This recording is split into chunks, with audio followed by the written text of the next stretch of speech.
So yun, welcome back ulit sa ating YouTube channel guys.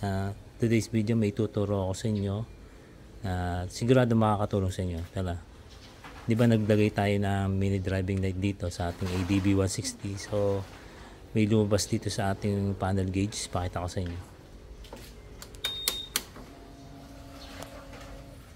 Ayan guys, may lumabas na check engine. Ibig sabihin niya mayroon tayong hindi dapat nagawa o mayroon tayong nagawa na hindi dapat. So paano ba natin matatanggal yan? Ituturo ko sa inyo paano mag-reset manually. Kasi kung pupunta pa kayo sa kasa is magbabayad pa kayo, ma-void yung warranty. Pero guys, pakita ko sa inyo. Ito guys, mayroon kayong makikita nito sa mismo sa may battery malapit. Ito, tinanggal ko na yung takip. So dito tayo kung mag-scan, dito tayo magre-reset ng check engine. So hanapin lang natin yung kulay brown tsaka yung green. So ano ba gagawin dito? Kuha lang kayo guys ng wire na manipis, then tutusok nyo lang dito sa brown tsaka sa green.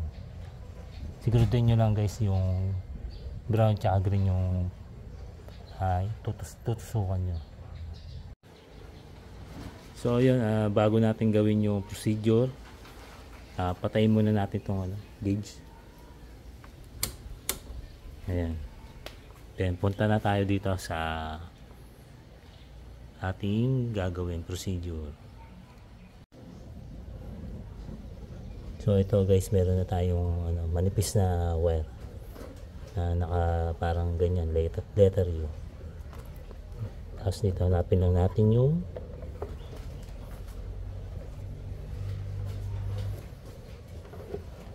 itong brown tsaka green guys. Kung saan nakatapat yung yung brown, doon yung tutusukin. Sa nakatapat yung green, dito nyo siya tutusukin yan. So magkahalera lang yan guys, dito sa unahan. Brown, green, brown, green. So ito, kailangan nakapatay yung yung panel gauge.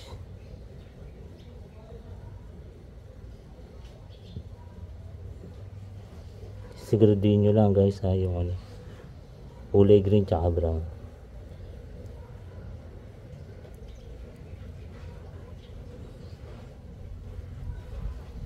Matulis talaga.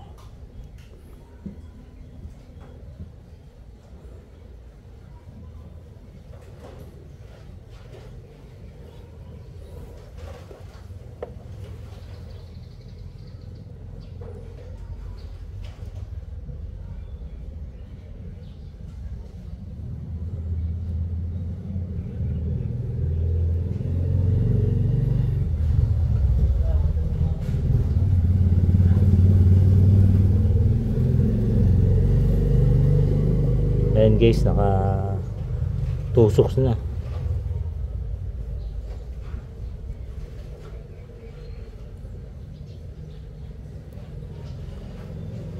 Ayan.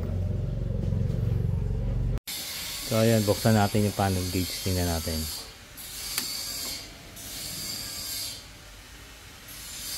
Ayan guys, nakita nyo nagbi-blink yung pinaka check engine logo.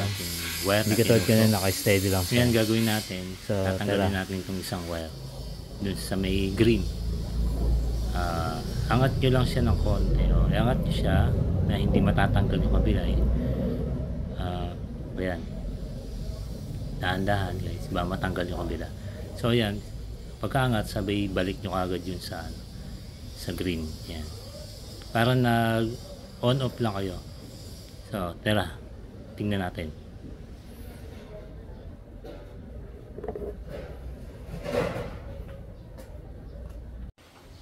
Ayun guys, nakita nyo mas bumilis yung blink nya. Ngayon gagawin natin, patayin natin. Then bunutin na natin to guys. Saka natin buksan. So see, wala na yung check engine. Pa-starting natin guys, testing natin kung mag-start pa. Testingin natin kung mag-start pa.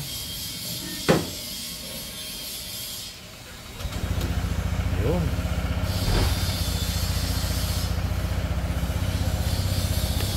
Ayan guys.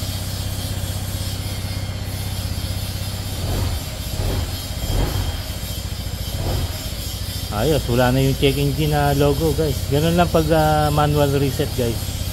Kasi nagtanggal tayo ng panel, so nabuksan natin ng walang panel, so kaya siya nagkaroon na check engine.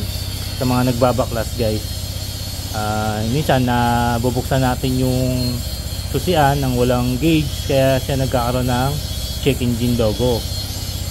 Doon naman sa ating ginawang paglalagay ng mini driving light is tama naman, wala naman siyang shorted o anything na tinalupan. So yun lang guys, sana natulungan kayo sa video na to. Please subscribe lang na lang po kayo, and then pa-hit na lang yung notification bell para updated kayo sa mga tutorial na ginagawa natin dito. Salamat.